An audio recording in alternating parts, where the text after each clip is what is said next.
Bor, bugun Portugaliya va Ispaniya o'ynaydi. Ispaniyada meni jigarlarim o'ynasa ham, lekin men Portugaliyaga, shaxsan Ronaldoga muxlislik qilaman. Portugaliya yutib, Ronaldo finalgacha borishini va finalda Messi bilan to'qnash kelishini, Argentina bilan to'qnash kelishini xohlayman va unda kim kuchli bo'lsa o'sha yutishini xohlayman. To'g'risini aytaman. Nimaga? Chunki Ispaniyada Yamalda imkoniyati bor. Keyingi jahon chempionatlarida yana qatnashishi mumkin. Pedri ham, qolgani ham, lekin bitta narsani bilinglar, bu yilgi jahon chempionati qaysidir komandalar yutayotgan bo'lishi mumkin, lekin umumiy futbol yutqizyapti.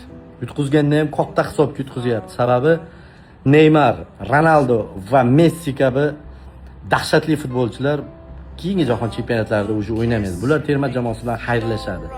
Hozir uchalasi bilan ham gaplashdim. Bo'ldi, pishdi. Aka, bo'ldi, to'xtatamiz deysiz. Shuning uchun bo'layotgan futboldan maza qilib tomosha qilinglar va finalda Portugaliya va Argentina o'ynashini va kim kuchli bo'lsa o'sha yil yutishini xohlayman. Agar gapimga qo'shilganlar Ronaldochilar, Messichilar bo'lsa, like bosib qo'yinglar. Neymarchilar bo'lsa, albatta like bosib, komment bosib qo'yinglar. Men shundan bilaman, sola-sol uraver. Afsuski, ular biz bilan birga qariyapti. Ular biz bilan birga futbolni tark etyapti.